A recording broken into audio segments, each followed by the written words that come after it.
Sur les sciences profanes, là on a fait tour de questions. Prêt? Machenken ve chokhmat umotov de gilulim. Vous savez que chaque fois que c'est écrit umotov de gilulim dans le Tanya, on lit umot haolam.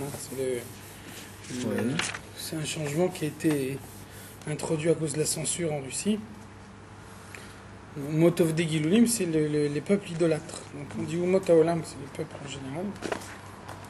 Donc celui qui étudie les sciences profanes, Malbish ou metame prinat rabat shvenafsho eloki betumat klipat noga shebechokmot elu, il introduit les forces de son intellect dans la klipat noga, puisque on a vu que l'effet du chet et tzadaat, de la faute d'Adam Arishon, c'est de mélanger le bien et le mal dans le monde.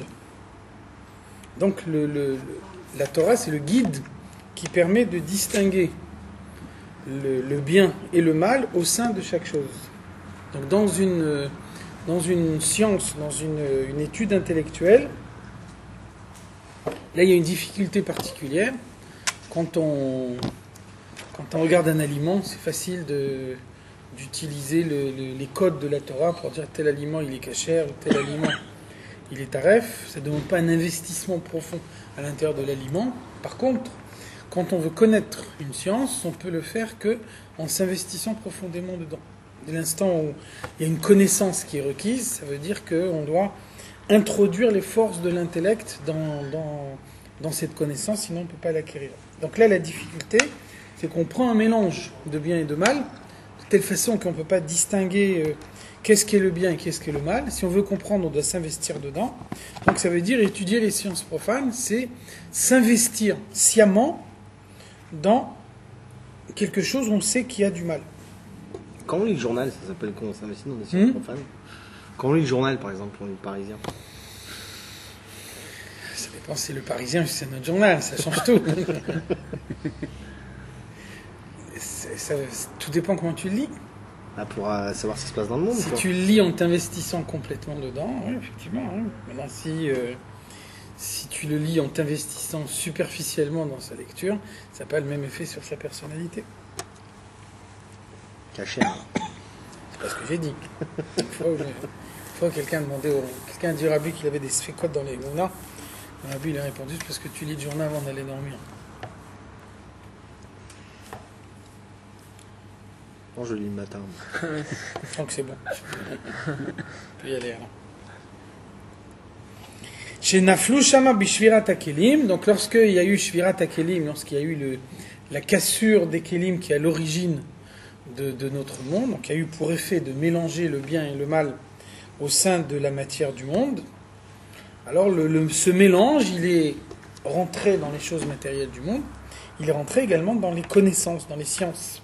Donc on peut avoir une science dans laquelle il y a un mélange de bien et de mal, sans qu'on soit capable de faire la part des choses. Miprinat achoraim shel chokhma dekdusha, ça veut dire que dès l'instant où une science est définie en tant que science, il y a nécessairement en elle une partie de la sagesse de la Torah, mais dans la mesure où il ne s'agit pas de la Torah elle-même, il s'agit de sciences profanes, alors ça veut dire que le bien et le mal sont mélangés et qu'on ne peut pas les distinguer. Kedwal yodechen, comme le savent ceux qui étudient la Kabbalah. Chen, ça veut dire chokhma nistara, sagesse cachée. Donc c'est la Kabbalah qui nous explique le mélange de bien et de mal qui est à l'intérieur de chaque chose. Donc le problème spécifique aux sciences profanes, c'est que elles ne débouchent pas nécessairement sur une action concrète. Et donc à partir du moment où la connaissance n'a pas d'autre but que la connaissance, dans la mesure où elle ne conduit pas à une action concrète, et il n'y a pas une action concrète qui est le garde-fou de la connaissance, alors nécessairement, une connaissance, elle doit aboutir à quelque chose. Donc si elle n'aboutit pas à une action concrète, elle aboutit à l'orgueil. L'orgueil de savoir, l'orgueil du je sais. C'est une des explications d'ailleurs qu'on donne à propos de Hanouka.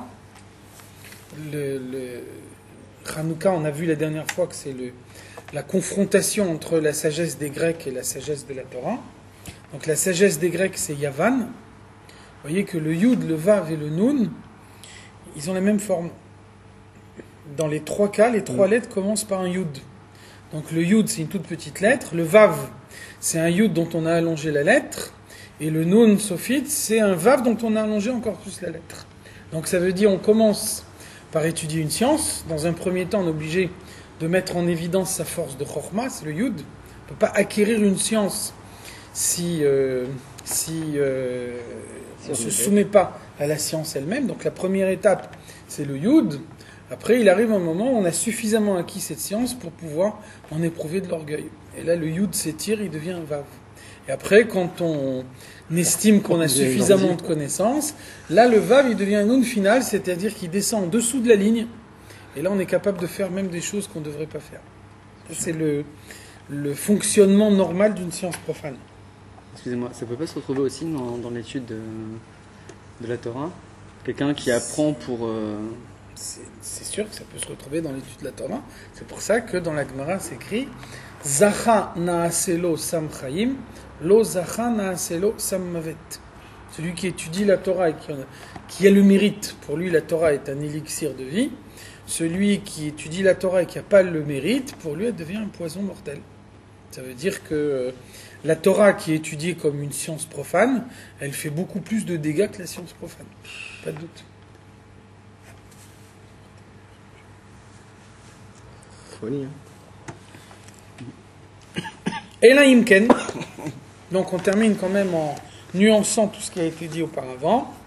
Et là, Imken, donc dans quel cas on peut comprendre l'étude des sciences profanes? Ose otan kardom lachatoch bahen. Dans un cas, on arrive à en faire comme une hache qui sert à couper du bois.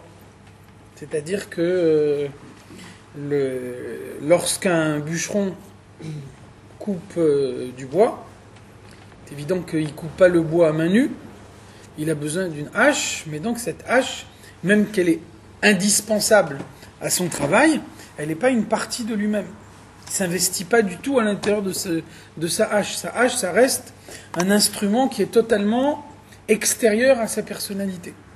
Donc si on arrive à faire qu'une science profane qu'on utilise pour gagner sa vie, elle devienne comme la hache qu'on a à la main, c'est-à-dire que ça sert uniquement à gagner sa vie, l'investissement qu'on peut avoir à l'intérieur de ses connaissances est uniquement dans la mesure de ce qui est nécessaire pour gagner sa vie, donc à ce moment-là, cette science profane, elle devient comme une hache que le bûcheron tient à la main. Là, il n'y a pas d'investissement profond. On cherche juste à assurer sa parnassa, ce qui est une obligation de la Torah. Donc si on arrive à intégrer les sciences profanes de cette façon-là, là on leur fait perdre tout danger. Puisque le mélange de bien et de mal qui est à l'intérieur des sciences profanes, il est dangereux que dans la mesure où ça rentre profondément en soi. Par contre, si on en fait une hache, c'est-à-dire quelque chose qui est complètement extérieur, là il n'y a plus de danger. Donc là on peut effectivement gagner sa vie de cette façon-là. Donc tout de suite le Tanya explique qu'est-ce qu'on appelle cette hache pour couper avec. Dehainu kedei litparnes mehen berevach. On peut utiliser une science profane pour pouvoir mieux gagner sa vie. Pas interdit de chercher à mieux gagner sa vie. Et donc si on pratique une certaine science uniquement pour la parnassa qu'elle apporte, sans rechercher la connaissance proprement dite qu'elle a, la avod et Hachem, ça fait partie du service de Dieu de pouvoir gagner sa vie. C'est évident que plus quelqu'un vit dans la largesse, moins il a de soucis matériels, et plus il peut s'investir dans le service de Dieu. Difficile de s'investir dans quelque chose de spirituel quand matériellement on n'est pas sûr de soi. Donc si quelqu'un arrive à pratiquer une science profane uniquement pour mieux gagner sa vie, mais en étant certain qu'il ne s'investisse pas dedans, donc à ce moment-là, il n'y a pas d'interdiction. Deuxième possibilité également, chez Yodea l'ishtamesh bahen la vodat Hashem o le Torato. quelqu'un qui sait utiliser les sciences profanes pour le service de Dieu ou bien pour sa Torah. Qu'est-ce que ça veut dire? Comment est-ce qu'on peut utiliser une science profane pour le service de Dieu? Deux moyens. Le premier moyen, c'est par exemple les chachamim qui ont besoin de répondre à une certaine question de halakha. Donc il y a des fois, pour répondre à une question de halakha, on a besoin d'avoir certaines connaissances profanes.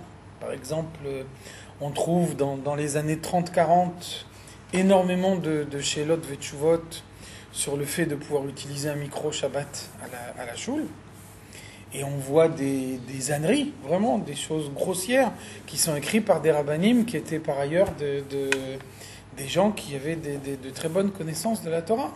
Et ça veut dire qu'on a besoin d'un minimum de connaissances d'électricité pour savoir ce que c'est qu'un micro qui fonctionne pendant Shabbat.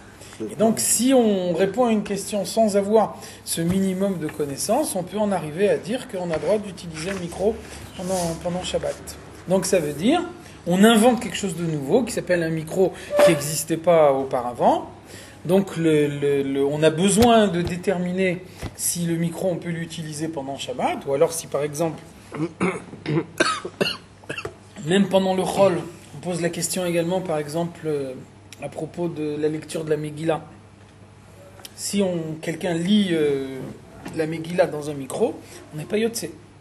Puisque la Megillah, il faut l'entendre par une voix humaine. La voix qui sort du micro, c'est pas une voix humaine, c'est un son métallique. C'est pas la voix d'un homme. Donc ça veut dire, si il y a quelqu'un qui lit la Megillah au micro et qu'on n'entend pas la voix du bonhomme qui lit, on entend uniquement le haut-parleur qui vient du micro, on n'est pas yotse. Donc pour pouvoir répondre à cette question, ça suppose de savoir que la voix qui sort du micro, c'est pas la voix du bonhomme, mais c'est amplifié, mais c'est un son métallique qui n'a rien à voir avec la voix du bonhomme. Donc si vous n'avez jamais entendu parler d'électricité de votre vie, c'est une idée qui n'est pas évidente, a priori. Bien sûr. Donc ça veut dire que on est confronté à des situations nouvelles sur lesquelles la halakha a besoin de se prononcer, et donc on peut étudier les sciences profanes dans la mesure des connaissances qu'elles apportent pour pouvoir ensuite trancher un problème de la Torah. Donc ça s'appelle effectivement utiliser les sciences profanes pour le service de Dieu. Deuxième possibilité également, c'est ce qu'on va nous dire ensuite,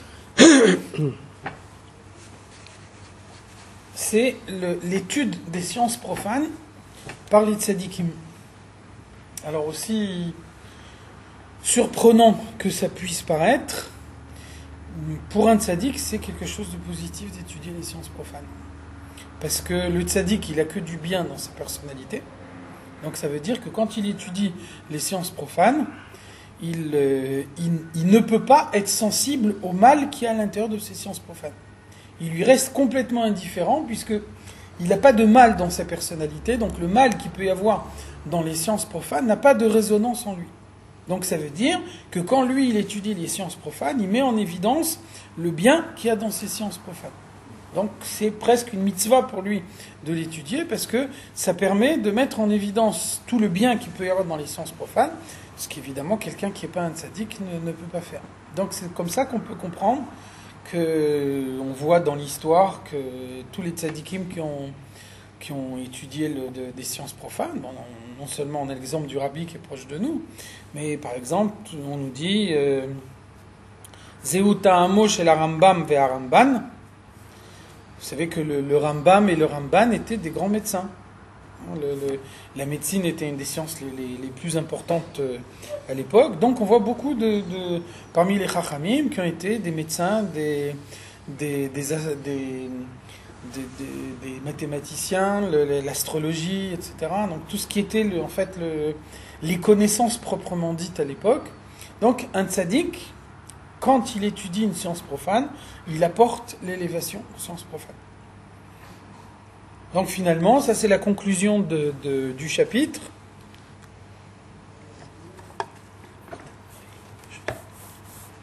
Donc c'est la conclusion sur tout le développement qu'on a eu, il y a finalement 3 cas où les sciences profanes n'ont pas d'effet négatif. Premièrement, c'est pour quelqu'un qui est sûr de l'utiliser uniquement pour sa parnassa, qui ne se passionne pas pour cette science profane, qui l'utilise uniquement pour ce que ça peut lui apporter de largesse, qui lui permet de se libérer l'esprit pour le service de Dieu. Donc il n'est pas victime de ce qu'il fait, il se maîtrise pleinement, il sait s'arrêter, il sait ne pas s'investir trop profondément. Deuxième cas, c'est un rave qui a besoin de comprendre une certaine situation qui n'est pas connue jusqu'à maintenant. Et donc il étudie un problème pour pouvoir ensuite trancher la halakha. Et troisième cas, c'est celui des tzadikim. Le tzadik qui n'est pas sensible au mal. Et donc lui, lorsqu'il étudie une science profane, il apporte l'élévation à cette science profane, puisqu'il met en évidence le bien qu'il y a dedans. Et quand on met en évidence le bien, ça permet au mal de reculer. Makom Mishkan Nefesh Abahamit, Shebi Klipat Noga,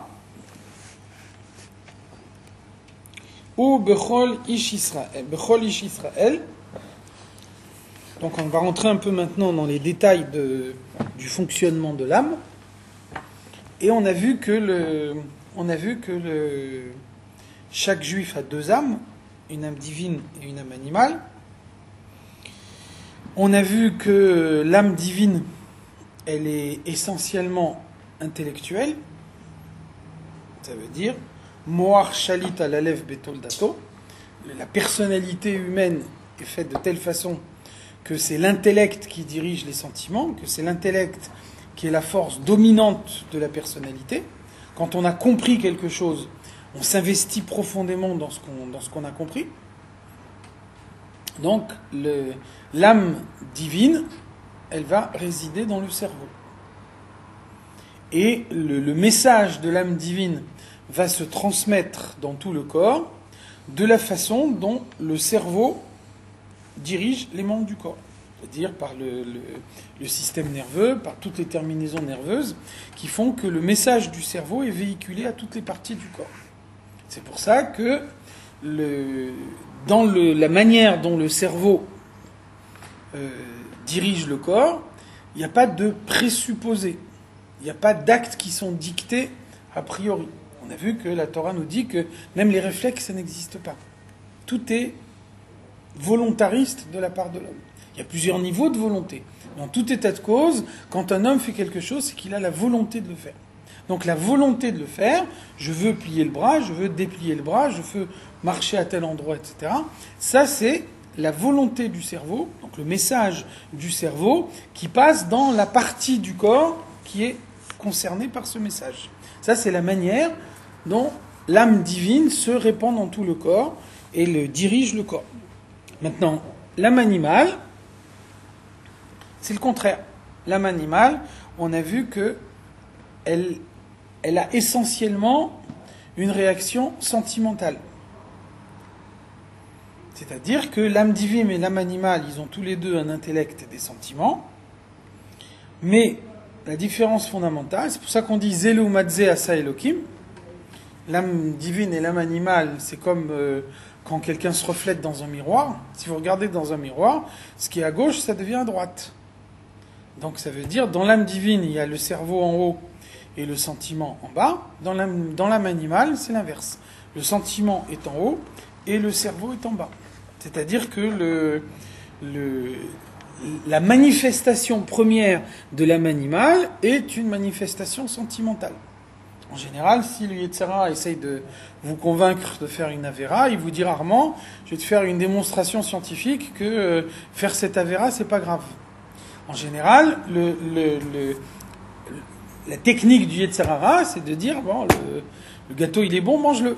On verra après les conséquences, peut-être qu'il y aurait eu un meilleur Hercher, mais en tout cas, dans un premier temps, le gâteau il te fait plaisir, mange-le. C'est une réaction sentimentale. Et puis après, dans un second temps, une fois que le sentiment a fonctionné et que j'ai mangé le gâteau, alors après, l'intellect va intervenir en application du sentiment On va lui donner une mission. Après que j'ai mangé le gâteau, je vais charger l'intellect de mon âme animale de me démontrer que finalement, c'était pas si grave. Ça veut dire que l'intellect, il est commandé. Vous voyez, la différence entre l'intellect de l'âme divine, je raisonne sans présupposer, je me demande, est-ce que c'est la volonté de Dieu, est-ce que c'est pas la volonté de Dieu? Ensuite, une fois que j'ai compris, je m'efforce d'éprouver le sentiment en conséquence de ce que j'ai compris. Dans l'âme animale, c'est l'inverse. Dans un premier temps, j'ai le sentiment, et ensuite, dans un second temps, je vais essayer de mettre au point le raisonnement qui va correspondre au sentiment que j'ai eu d'ores et déjà. Donc, dans la mesure où l'âme animale, elle est sentimentale, elle se trouve dans le cœur. Et donc, l'âme divine, elle véhicule son message par le système nerveux. L'âme animale, elle véhicule son message par la circulation du sang. C'est la raison pour laquelle le sang circule dans tous les membres du corps. S'il y a un membre du corps dans lequel le sang ne circule plus, il se gangrène aussitôt. Qui a dam ou anefesh. C'est le sang qui est à l'origine de la vie. Et on a besoin de l'âme animale. L'âme animale, c'est ce qui nous permet de vivre au sens physique, au sens végétatif de la vie. Donc ça veut dire, s'il y a un membre du corps dans lequel le sang ne circule pas bien, la vie ne rentre pas bien dans ce membre du corps, et donc le membre ne vit plus. Il ne vit pas comme il devrait vivre. La partie intellectuelle de l'âme animale, elle est aussi dans le sang? Oui, bien sûr. Parce que même la partie animale, la partie intellectuelle de l'âme animale, elle fait partie de l'âme animale. Et elle est un sous-produit du sentiment. Dans le cœur, enfin, dans la circulation du sang. C'est pas une partie du cerveau, non? Elle n'est pas dans une partie du cerveau, non? Une petite. Alors, le sang circule aussi dans le cerveau d'une certaine façon. Et donc, de cette façon-là, on va faire que le cerveau aussi, il peut fonctionner pour l'âme animale. On va capturer le cerveau en lui faisant tenir des raisonnements qui seront des raisonnements de l'âme animale. Et donc, plus précisément, à l'intérieur du cœur, Bechalal Asmoli, il se trouve dans la cavité gauche du cœur, c'est-à-dire l'âme animale, elle est plus précisément là où le sang n'a pas encore été raffiné. Parce que justement, le but de la circulation du sang, c'est de raffiner le sang, c'est-à-dire d'évacuer à l'extérieur toutes les impuretés, de façon à ce que le sang qui après arrive dans la cavité droite du cœur, c'est un sang qui a été raffiné. Donc le sang brut, on pourrait dire, le sang tel qu'il est à l'origine, dans la cavité gauche du cœur, ça représente l'âme animale et sa circulation dans tout le corps. Chez Oumal et Dam, le côté gauche du cœur, il est empli de sang, de ce sang donc qui est impur. Uktiv, et le verset nous dit Ki Adam ou Anefesh. Le sang, c'est la vie. C'est la raison pour laquelle, c'est une des raisons pour laquelle, si on mange de la viande, on est obligé de cachériser la viande avant de la manger. Donc cachériser la viande, ça veut dire, en la trempant dans l'eau et dans le sel, ça veut dire faire en sorte que le sang qui est à l'intérieur de cette viande, il en sorte. Ça veut dire que, dans un premier temps, les hommes étaient uniquement végétariens. Ensuite, à partir de Noach, Dieu a permis qu'on mange de la viande. Maintenant, quand Dieu permet qu'on mange de la viande, il permet uniquement de se nourrir de la chair de l'animal, mais il ne permet pas de prendre la vie de l'animal. Donc de même que la vie de l'homme, elle circule dans son corps par l'intermédiaire de la circulation du sang, de la même façon, la vie de l'animal, elle circule dans son corps par l'intermédiaire de la circulation du sang. Donc si on consomme le sang de l'animal, c'est un peu comme si on s'approprie sa vitalité. Donc la vitalité d'un animal, elle est faite pour faire vivre un animal. Si un homme intègre en lui la vitalité d'un animal, là il fait un dérèglement dans la création. Donc la viande peut le nourrir, mais elle ne peut le nourrir que dans la mesure où au préalable il a retiré la vitalité de l'animal par l'intermédiaire du sang. De même également, Adam ou Anefesh, ça veut dire que la première manifestation de la mort, lorsque quelqu'un perd la vie, la première chose qui se passe, c'est que le sang arrête de circuler. Circulation du sang, c'est apporter la vie dans tous les endroits du corps. Lorsque le corps meurt, le sang arrête de circuler. Donc la vie ne circule plus. Velachen, et donc en conséquence, kol hata'avot, toutes les passions, tous les désirs qu'un homme peut avoir, veit pa'arut, quand un homme est orgueilleux, quand il se vante de ce qu'il fait, et ka'as, quand il se met en colère, et domehen, toutes les situations dans lesquelles on voit qu'on s'écarte par rapport à la norme. Ta'ava, ça veut dire que on doit rechercher un bien matériel que dans la mesure du plaisir qu'il peut apporter pour le service de Dieu. Ça veut dire que le but d'un aliment, c'est pas uniquement de faire plaisir au palais. Le but d'un aliment, c'est d'apporter l'énergie qui va être ensuite utilisée pour le service de Dieu. Donc si quelqu'un oublie le but de l'aliment et qu'il consomme cet aliment avec l'idée de tirer un plaisir de l'aliment lui-même, là, dans ce cas-là, on s'est écarté par rapport à la norme. Ça veut dire que la passion qui vient du cœur a été trop importante. Itpa'arut, quelqu'un qui est orgueilleux, c'est la même chose. L'orgueil, c'est accorder une place démesurée à sa propre personnalité. Donc à partir du moment où on ne sait pas trouver sa place et où on demande plus que ce qu'on devrait obtenir, là aussi on s'est écarté de la norme. La colère, c'est la même chose. Se mettre en colère, ça veut dire j'estime que telle chose me revient de droit, et donc je m'arroge le droit, si on ne me donne pas ce que j'estime être un dû pour moi, de me mettre en colère. C'est pour ça que la Gemara nous dit quelqu'un qui se met en colère, il est comparable à celui qui fait Avodah Zara. Ça veut dire que la Avodah Zara, c'est placer un intermédiaire entre Dieu et soi. Donc je mets un intermédiaire duquel j'estime être proche, et à partir du moment où j'ai un intermédiaire, je ne m'adresse plus directement à Dieu, mais je m'adresse à cet intermédiaire. La colère, c'est faire de soi-même un intermédiaire. J'estime que mon importance justifie que j'ai telle chose ou telle chose. Si je m'aperçois qu'on ne me l'accorde pas, alors je me mets en colère. Le cheminement de la pensée est identique à celui de l'idolâtrie. C'est pour ça que on trouve une explication du Razo, du frère du Rabbi Rachab, qui nous dit que lorsque quelqu'un s'est mis en colère, pendant une demi-heure, il ne doit pas chercher à prendre une décision ou à faire quelque chose d'important, parce que la colère dévie sa façon de penser. Et donc, s'il prend une décision ou si il a une initiative à prendre, etc., la trace de la colère sur sa personnalité peut avoir pour conséquence qu'il ne prenne pas la bonne décision ou qu'il ne fasse pas ce qu'il faut faire. Donc tout ça, hen belev, tout ça, ce sont des sentiments qui sont dans le cœur.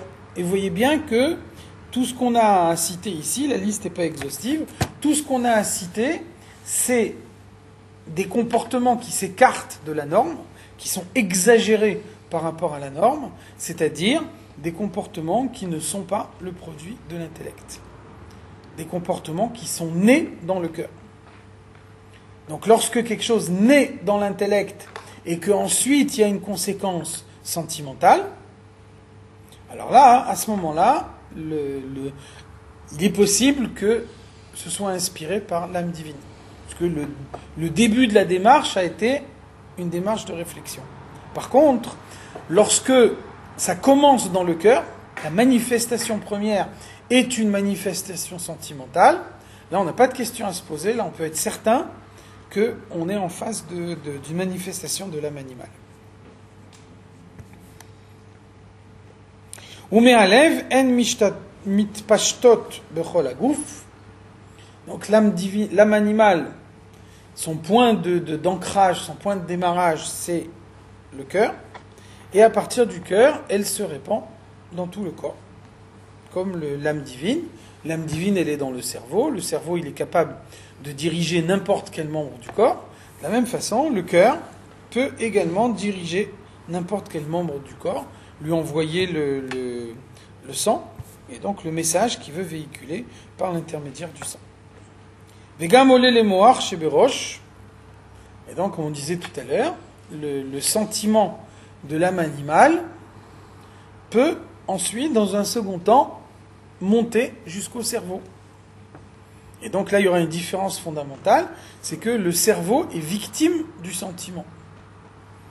Donc là, ça veut dire que le raisonnement ne peut plus être un raisonnement objectif.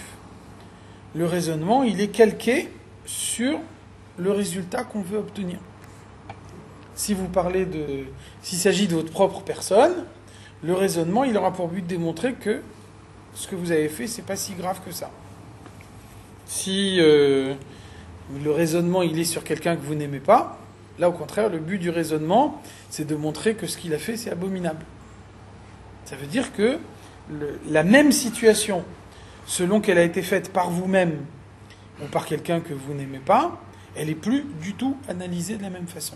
Ce qui veut bien dire qu'il n'y a pas d'analyse objective, qu'il n'y a pas de désir réel de comprendre, il y a juste une compréhension qui est un sous-produit du sentiment et qui a uniquement pour but de le justifier. Ça, c'est le fonctionnement de l'âme animale. L'archav ou la harer baen, donc la pensée, la réflexion va venir dans un second temps, une fois que le sentiment est d'ores et déjà formé, ou les itrakem baen, et on peut même arriver à une compréhension. Mais cette compréhension à laquelle on arrive, elle est faussée dans la mesure où elle a d'emblée pas d'autre justification que de conforter le sentiment. Kemo chez Adam mekoro belev, au même titre que le sang émane du cœur, ou me'alev mitpachet lechol haevarim, et à partir du cœur, il circule dans tous les membres du corps, vegam olé le amoar chez Berosh, et il s'élève jusqu'au cerveau, qui se trouve dans la tête. Donc c'est en ça qu'il y a conflit permanent au sein de l'homme. En fait, le conflit, il est possible parce que les deux centres de commandement de l'homme sont deux centres différents, qui se trouvent dans deux points différents du corps et qui ont des fonctionnements différents. Donc nécessairement, il y a conflit. Donc le but du service de Dieu, comme le but de l'équilibre de la personnalité, c'est de faire en sorte que le dernier mot revienne toujours à l'âme divine.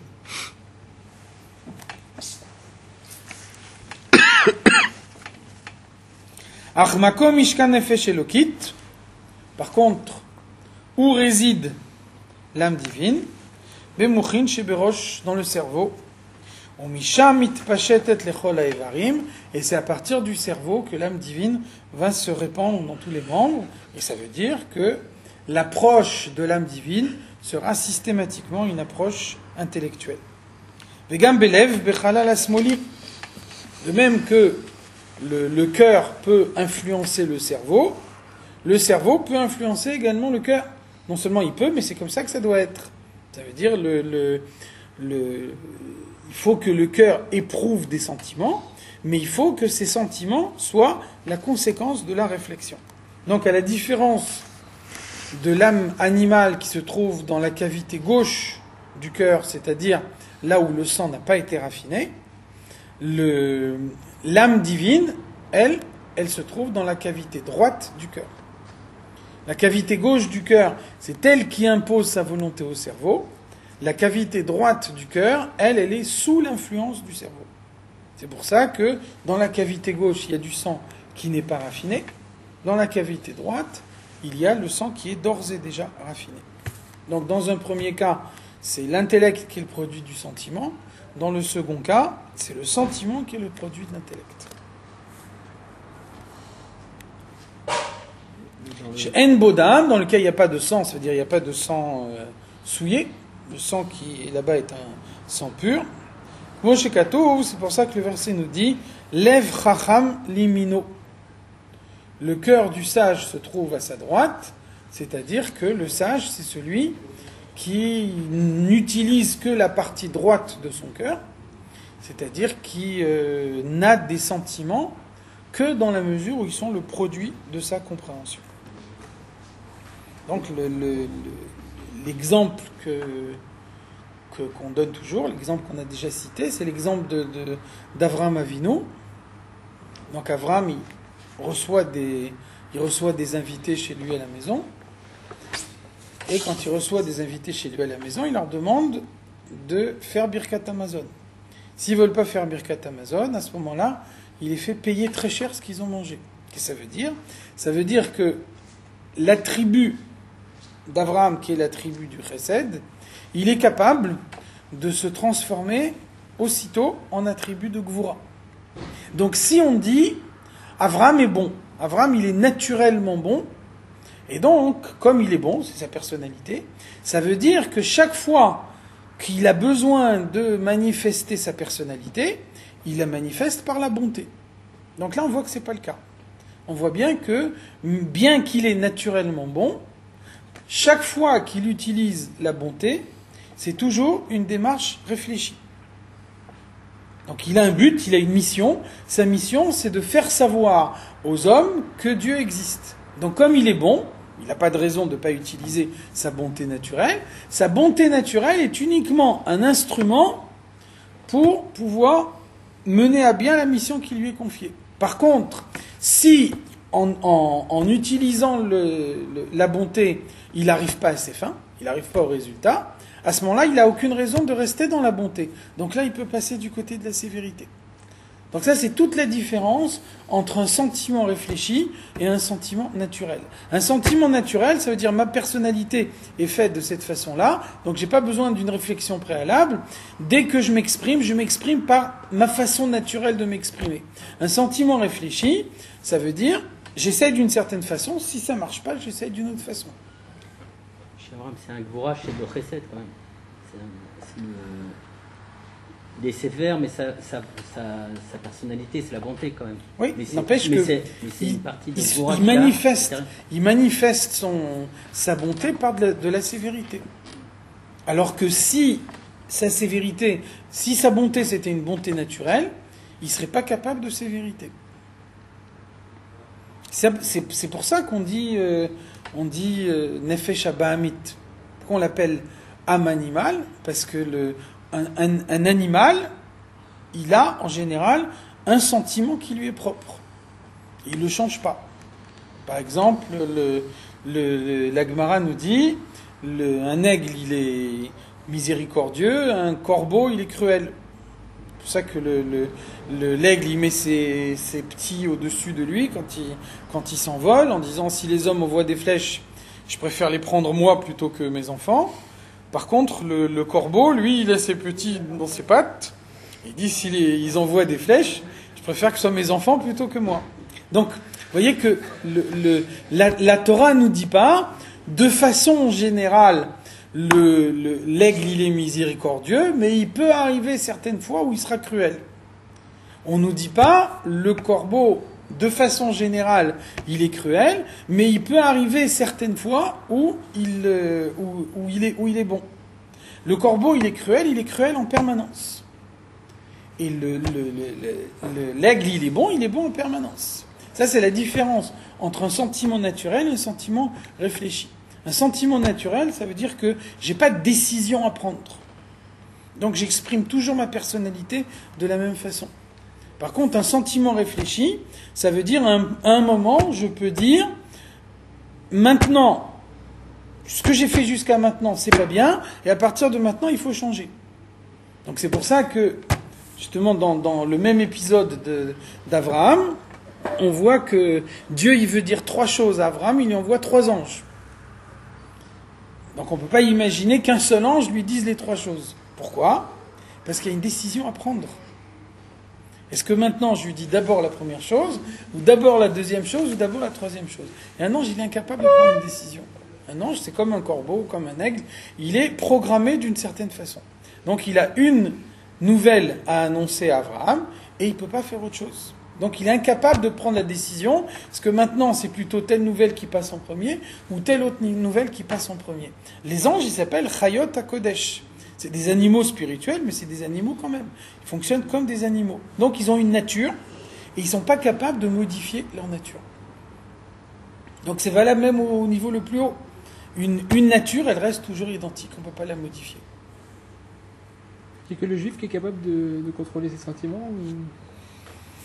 Un goy, il a aussi des mitzvot, il a aussi des interdictions qu'il doit respecter. À partir du moment où il a des interdictions qu'il doit respecter, il faut qu'on lui donne le moyen de le faire. S'il n'a pas le moyen de le faire, on ne peut pas lui interdire des choses. Dès l'instant où il a des mitzvot, il faut qu'il ait le moyen de se maîtriser et d'accomplir ce qu'on attend de lui. Mais ça passe pas dans son cas par le Nefesh Elokit, parce qu'il n'en a pas. Ça passe dans le Nefesh Abamit. Ah, d'accord. Ça veut dire que les mitzvot, qui sont les mitzvot d'un goy, peuvent être accomplis également par le Nefesh Abamit. C'est pour ça qu'on les demande à ceux qui ne possèdent qu'un Nefesh Abamit. Par contre, les mitzvot d'un juif ne peuvent être accomplis que par celui qui possède une âme divine.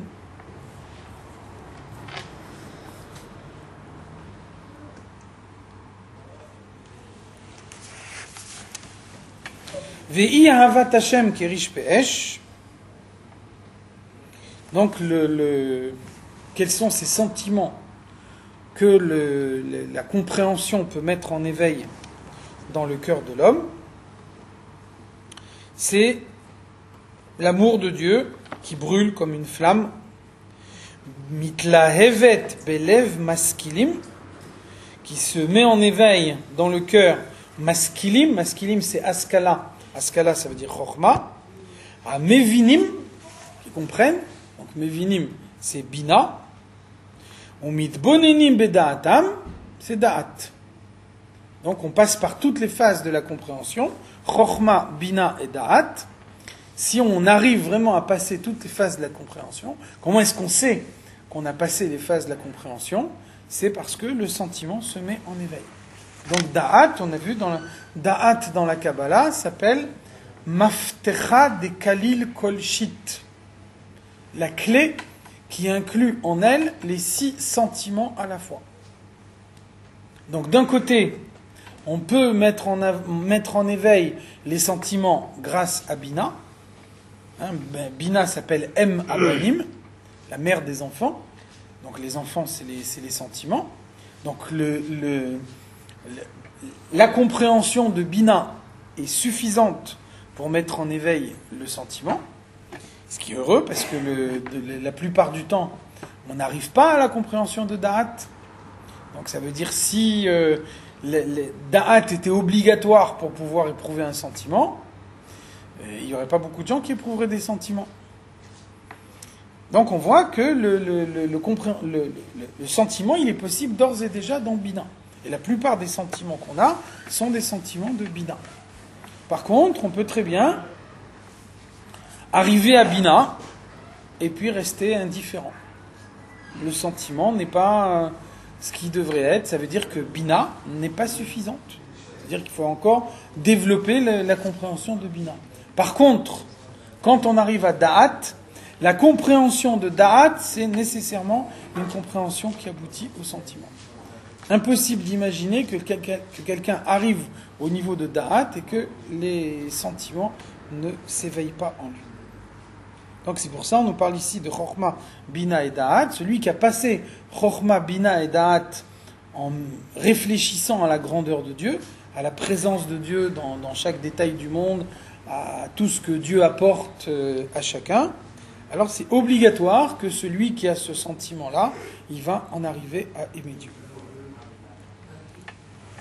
Donc c'est ça la grande idée du Tanya, c'est que l'amour de Dieu est une mitzvah intellectuelle.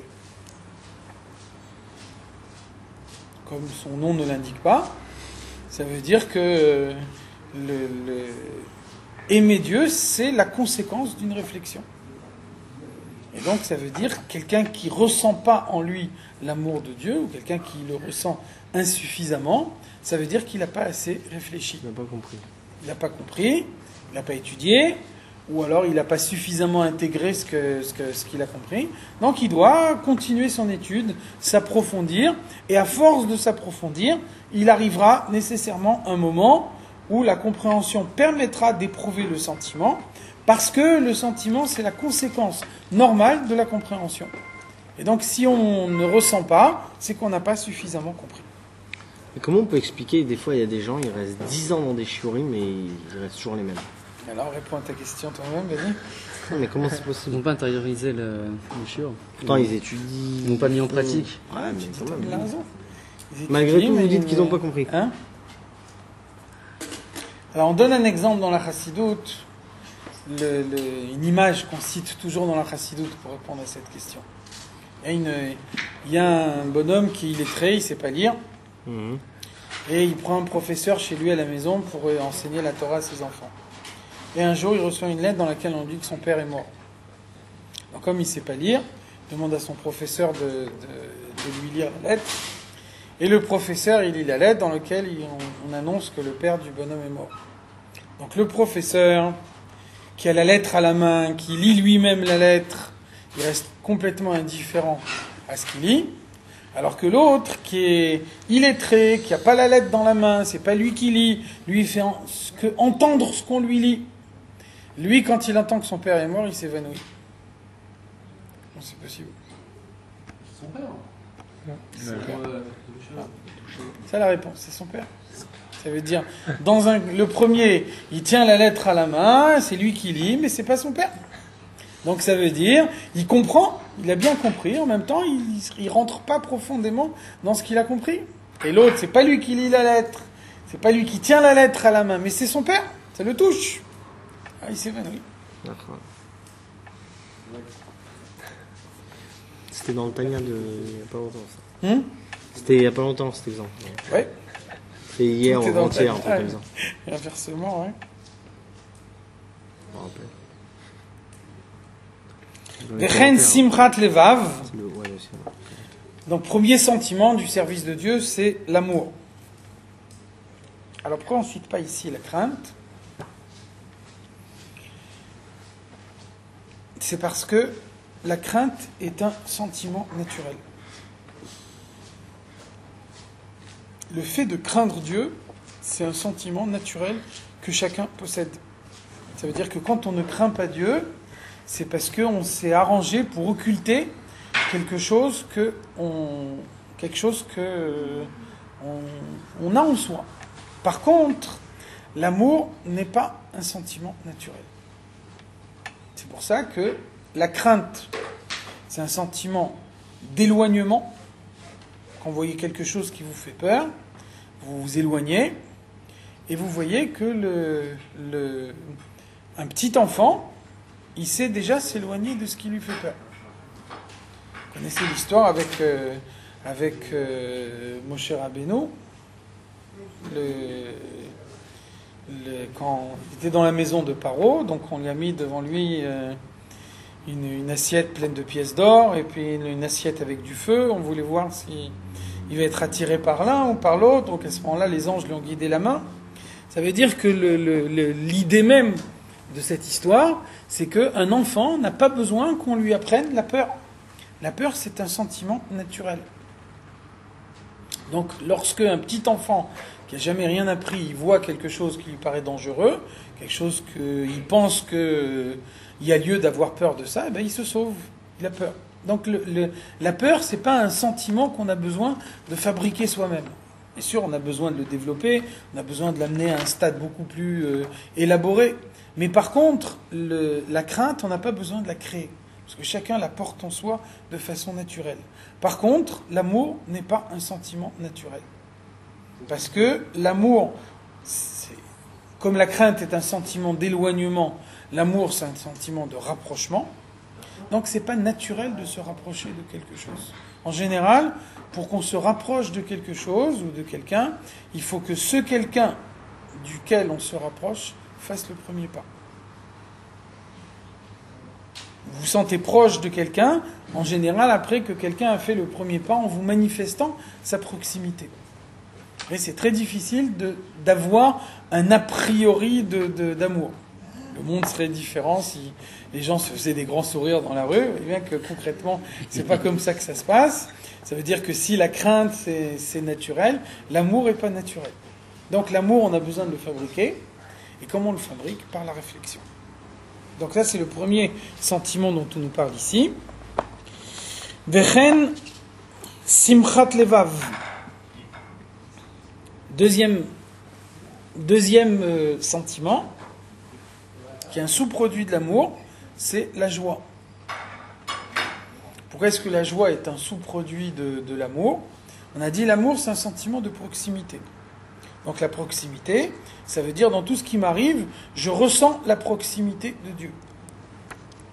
Chaque action que je fais, chaque chose qui se passe est une manifestation de Dieu dans ma vie. Donc l'étape suivante de la réflexion, c'est de dire si Dieu est présent en permanence dans ma vie, si chaque fois qu'il m'arrive quelque chose, c'est une intervention de Dieu dans ma vie, même quand il me semble que ce qui m'arrive c'est tout à fait anodin, c'est quelque chose de banal, etc. Malgré tout, c'est une intervention de Dieu dans ma vie, donc je suis accompagné par Dieu en permanence. Dieu, il me tient la main en permanence. Donc ça doit provoquer chez l'homme un sentiment de joie. Donc c'est ce thème de réflexion qui provoque chez l'homme la joie. Chen simchat levav, comment on arrive à la joie du cœur? Betiferet Hashem, par la gloire de Dieu qui se trouve tout autour de nous, dans tout ce qu'on fait. Ve'adar geono, toute la splendeur de Dieu. Kasher ene achacham asher berosho, les yeux de l'homme sont dans sa tête. Donc on trouve, le Zohar, il explique ce verset. C'est un verset dans le Nar qui nous dit Achacham enav berosho. Le Chacham, c'est celui qui a les yeux dans la tête. Donc le Zohar pose la question Vechilean einos de barnash. Et où est-ce qu'ils sont les yeux des autres hommes? Et ça veut dire qu'on a les yeux dans la tête. Où c'est qu'on peut avoir les yeux s'ils ne sont pas dans la tête? Donc en fait, c'est ça ce qu'on veut dire. Quand on dit le Chacham, il a les yeux dans la tête, ça veut dire il a les yeux connectés avec son cerveau.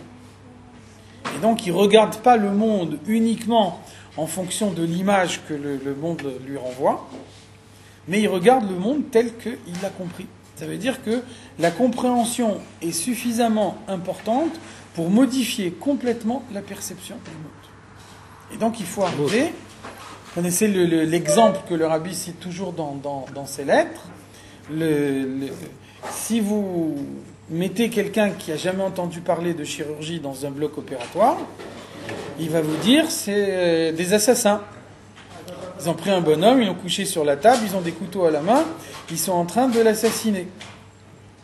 Si vous lui expliquez ce qu'est la chirurgie, en 30 secondes, vous lui expliquez que le bonhomme qui est couché sur la table, on est en train de lui sauver la vie. Donc ça veut dire, 30 secondes plus tôt, il regardait le chirurgien comme un criminel, comme un assassin.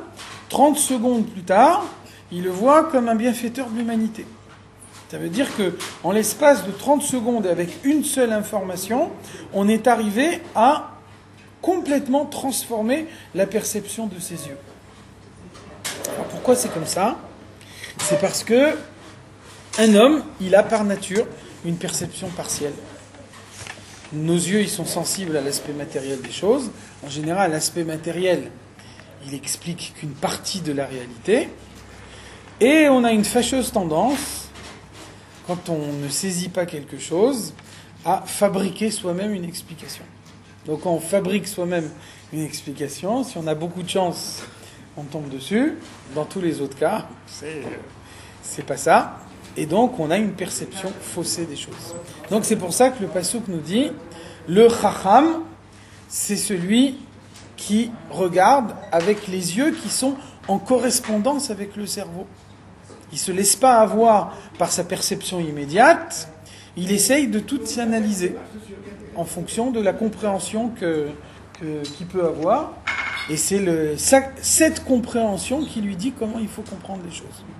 Donc c'est en ça qu'il est chacham, il ne se limite pas à la vision de ses yeux, il essaye de voir plus profondément.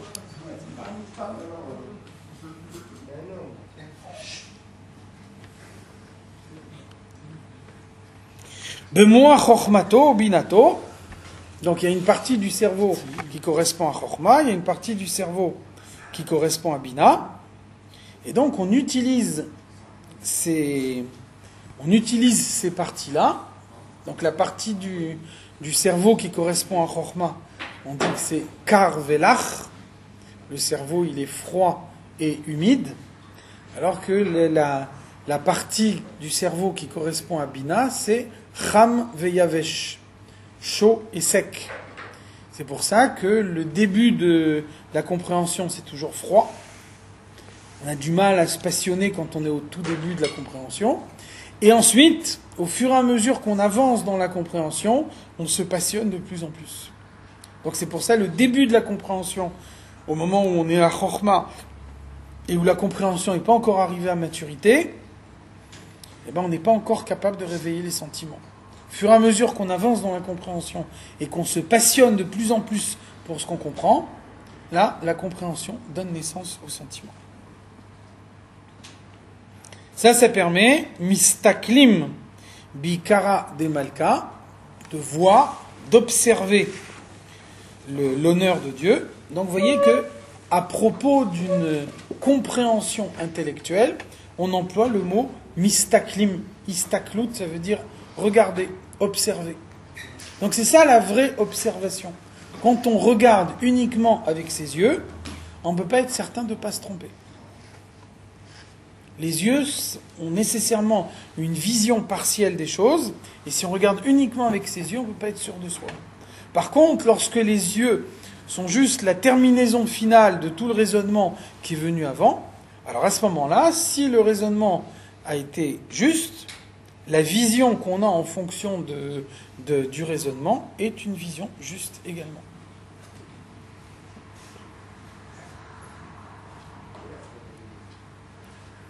Donc on regarde Ikara de Malka, l'honneur du roi, Vetifed Gdulato, la splendeur de sa grandeur, Ad en Cheker, sans aucune limite, Ve en sof vetachlit, sans fin, sans limite, Kim voir bemakom acher, comme on explique par ailleurs, Vechen char midot kdoshot. Donc là on a donné l'exemple de la joie, qui est la conséquence directe de l'amour. C'est valable également pour tous les autres sentiments, chez Belev, tels qu'on peut les éprouver en son cœur. Hen mechabad chez Bemuchin. Tous les sentiments positifs sont des sentiments qui sont le produit de la réflexion. C'est uniquement dans la mesure où il y a eu au début une réflexion qu'on peut être sûr que le sentiment qui va suivre est un sentiment positif. Par contre, s'il n'y a pas eu de réflexion préalable, si le sentiment est venu de lui-même, alors ce sentiment, quel qu'il soit, on l'appelle un sentiment bahami, un sentiment animal.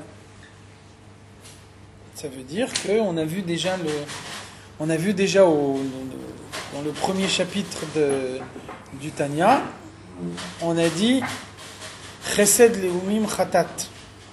Quand un goy fait du bien, le bien d'un goy, ça s'appelle une faute.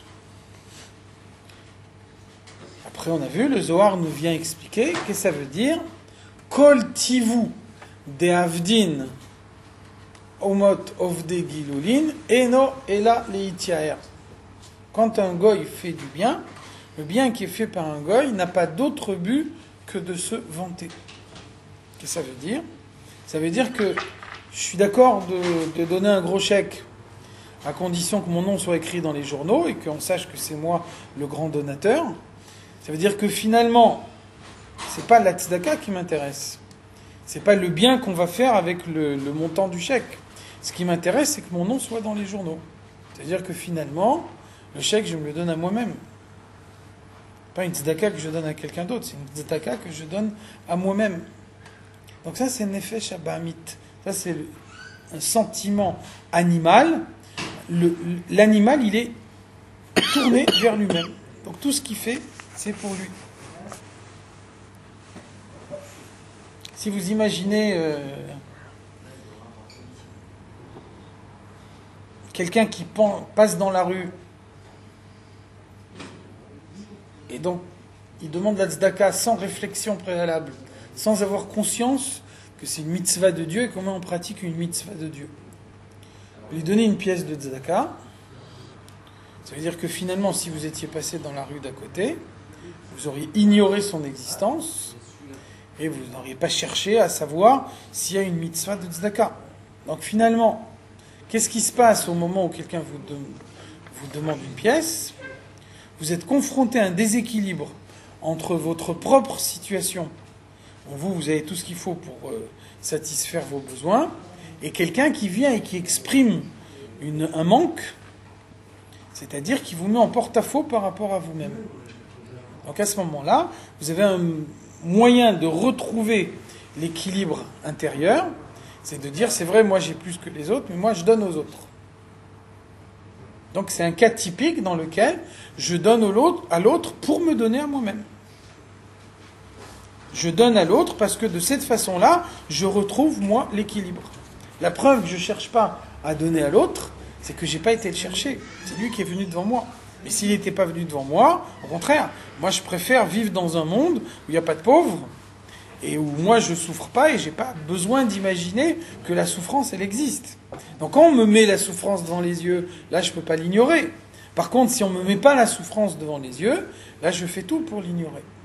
Donc vous voyez que un sentiment de bonté, il peut être une manifestation d'égoïsme. J'exerce ma bonté envers moi-même par l'autre personne interposée. Donc c'est l'idée ça c'est ce qu'on a vu dans le premier chapitre, c'est l'idée qu'on développe ici. Un sentiment positif, c'est celui qui est le produit d'une réflexion. C'est la réflexion qui va faire que l'homme sort de lui-même, parce que dès l'instant où il y a eu une compréhension, on est passé par une phase de bina, de chorma, où un homme il a dû se soumettre à quelque chose qui est extérieur à lui. À partir du moment où il s'est soumis à quelque chose d'extérieur à lui, donc le sentiment qui va en découler, il est orienté vers cette chose extérieure, non plus vers lui-même. C'est la seule condition pour que le sentiment puisse être positif. Sinon, le sentiment, quel qu'il soit, sera toujours un sentiment négatif. Achinektiv. Donc maintenant qu'on a vu le balancement entre les deux fonctionnements, donc maintenant, tout de suite, le Tanya, il nous dit « Ou le hom mi le hom yehemot ». C'est écrit dans la Torah, un peuple se dresse contre l'autre. Ça veut dire que c'est ou l'âme divine qui gagne, ou l'âme animale qui gagne. Il n'y a jamais match nul. Impossible. Il ne peut pas y avoir match nul. Donc, vous voyez dans le passouk ici, donc Rivka, elle attend 2 enfants, et le passouk nous dit où le homme, mi le homme yehemot, il y a un peuple qui va se renforcer contre l'autre. Il y a 2 peuples qui vont descendre des 2 enfants que tu as dans ton ventre. Donc il y aura nécessairement un des 2 qui sera toujours le plus fort. Rashi l'explique sur ce passouk où le homme, mi le homme yehemot. Rashi nous dit que chez ze kam ze nofel. Lorsque l'un se dresse, l'autre tombe. Ça veut dire, c'est un combat entre 2 boxeurs dans lequel c'est impossible d'imaginer que les 2 sont debout à la fois. Le combat, il est fait de telle façon qu'il y a nécessairement un des 2 combattants qui est toujours à terre. Donc si un il est debout, c'est que l'autre est à terre. Si le premier il est à terre, c'est que le deuxième est debout. Donc le combat entre l'âme divine et l'âme animale, il est fait de telle façon que il ne peut pas y avoir de match nul. Le corps, il est ou investi par l'âme animale, ou investi par l'âme divine, mais il ne peut pas être les 2 à la fois. Pourquoi ? On voit bien d'après ce qu'on a dit avant, il s'agit de 2 fonctionnements complètement différents et même opposés. Donc ils ne sont pas conciliables. Si on passe par un chemin, on ne peut pas passer par l'autre, et vice-versa. Donc il n'y a aucun moyen de concilier. C'est pour ça que la Gemara nous dit le tukfa des goufa, chulcha des nishmata. La force physique, c'est la faiblesse morale. Tukfa des nishmata, le khulsha des goufa. La force morale, c'est la faiblesse physique. On ne peut pas avoir les deux à la fois. S'investir dans le spirituel, ça veut dire nécessairement renoncer au matériel. S'investir dans le matériel, ça veut dire nécessairement renoncer au spirituel. On ne peut pas avoir les deux à la fois. Comme ça, vous...